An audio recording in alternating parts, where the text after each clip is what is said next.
Bismillahirrahmanirrahim. Dengan nama Allah yang Maha Pemurah lagi Maha Mengasihani. Iqra wa rabbukal akram, allazi 'allama bil qalam, 'allamal insana ma lam ya'lam. Bacalah dan Tuhanmu yang Maha Pemurah yang mengajar dengan pena. Dia mengajar insan apa yang ia tidak mengetahui. Al-Alaq ayat 3, 4 dan 5. Dalam menyusuri kemuncak peradaban, kerohanian dan hadarah Islamiyah, penyalinan mushaf Al-Quran menjadi asas pembinaan budaya yang maha kudus. Biar di manapun Islam melabuhkan sinarnya, utara, selatan, timur atau barat, disitulah seni mushaf Al-Quran berkembang. Bermula di Makkatul Mukarramah, ia bermula di tanah Arab, menyusuri Andalusia sebelah barat, hinggalah ke China di sebelah timur, sampai ke benua Asia dan turun ke persada Nusantara. Di zaman awal perkembangan Islam, penyalinan wahyu Allah Subhanahu wa Ta'ala ditulis di pelepah-pelepah tamar, kepengan batu, tulang dan kulit binatang.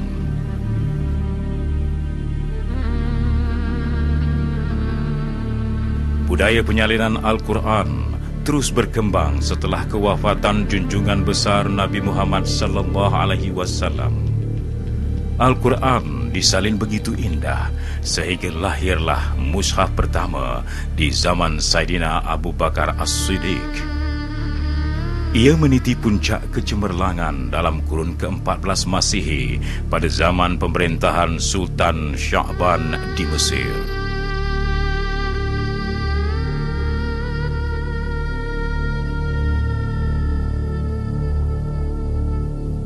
Penyalinan Al-Quran merupakan bidang kesenian yang digalakkan sebagai usaha menjaga penghayatan kalam Allah Subhanahu wa Ta'ala yang tinggi nilai keseniannya.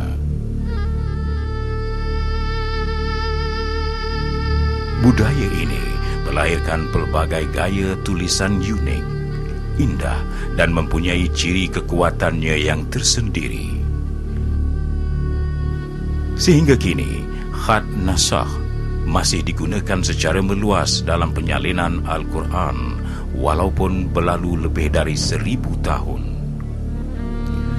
Perkembangan penyalinan Al-Quran memperlihatkan kita kepada penggunaan pena yang pelbagai dalam merakam ayat-ayat Allah Subhanahu wa Ta'ala dengan memanfaatkan alam semula jadi kurniaannya seperti handam, ijuk, buluh, duri landak, bulu ayam dan kulit gandum.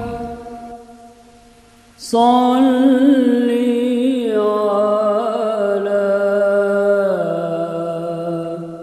Muhammadin Mustafa. Seiring dengan peredaran zaman, tanda-tanda bacaan turut mengalami perkembangan, bermula dari titik tumpat kemerah-merahan hingga baris bacaan yang kita kenal pada hari ini.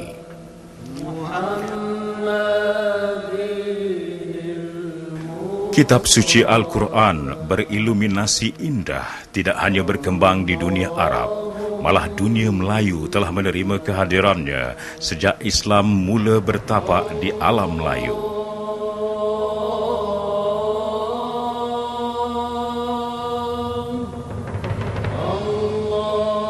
Seni zukhruf adalah bidang seni Islam yang menghasilkan ragam hias pada lambaran mushaf Al-Quran yang berwarna-warni, indah dan memaparkan makna-makna yang tersendiri. Al-Quran mushaf Malaysia juga menggunakan helaian emas tulen kerana ia adalah logam yang unggul dan tidak dapat ditiru. Penentuan standard, personaliti dan keseragaman sistem penulisan adalah asas penting dalam memastikan ketepatan penghasilan mushaf Al-Quran.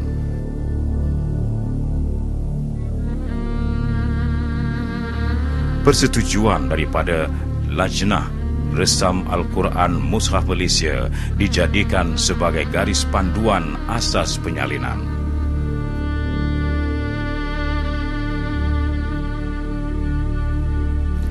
Penyalinan manuskrip Al-Quran Mushaf Malaysia telah melahirkan pelbagai hasilan karya. Kemuncak pencapaiannya ialah Al-Quran Mushaf Malaysia Tab'ah Ain At-Taqwa cetakan koleksi sebagai jambangan hadiah buat umat Islam tercinta. Dari perspektif mushafnya pula, Ain At-Taqwa bermaksud sumber koleksi motif seni tampak Melayu Islam yang akan dimanfaatkan kepada pelbagai bidang aplikasi yang membangun budaya takwa.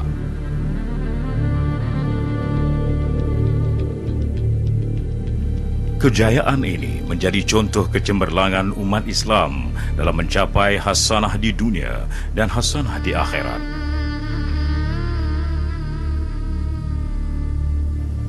Lebih 1,000 warisan motif seni tampak Melayu Islam terdapat dalam setiap lambaran mushafnya. Ia kaya dengan ragam hias yang merakamkan khazanah warisan budaya alam Melayu. Keunikan gaya zukhrufnya membuka satu dimensi peningkatan budaya negara melalui pelbagai bidang, antaranya seni banner, reka bentuk, landscape, grafik, fabrik dan kraft.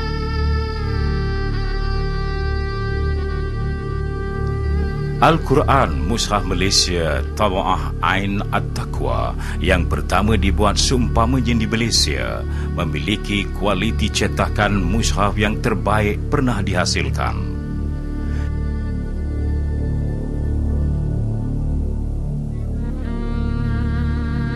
Ia dicetak dengan penampilan teknologi yang terkini, indah, bermutu tinggi dan mencapai tahap kualiti museum serta menjangkau taraf piawaian antarabangsa. Ia bakal memenuhi senarai mushaf-mushaf Al-Quran koleksi yang terdapat di dunia seperti Al-Quran Mushaf Rusbihan dan Mushaf Istiqlal.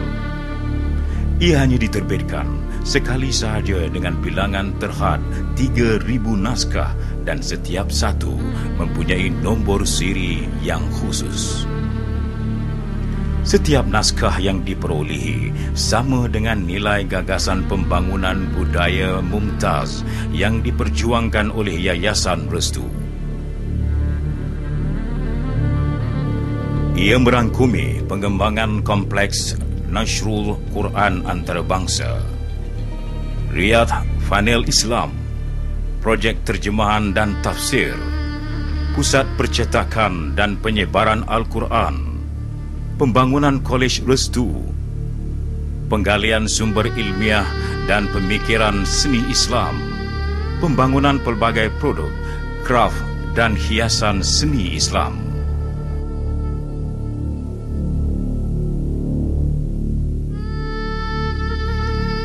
Inilah tekad demi memertabatkan bangsa dan negara ke persada yang diredai Allah Subhanahu wa Ta'ala melalui pemakmuran kitab sucinya.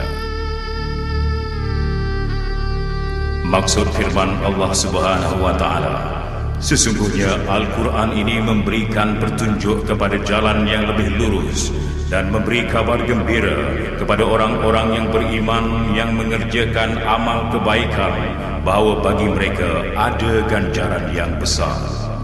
Al-Isra ayat 9. Bismillahirrahmanirrahim. Ya Allah, Ya Rahman, Ya Rahim. Tiada lafaz untuk mengungkap kesyukuran kami terhadap nikmat besar buat umat ini. Tingkatkan kami ke maqam takwa yang meraih titis rahmat dan redha. Kurniakan taufik kepada kami dalam menunai amanah kepada agama, nusa dan negara. Peliharalah kami dari terlupa dan tersalah walau setitik dari ayat-Mu. Berkatilah usaha pemakmuran agama-Mu dan mereka yang memberikan sokongan terhadap pemakmuran budaya Al-Quran. Amin ya rabbal alamin.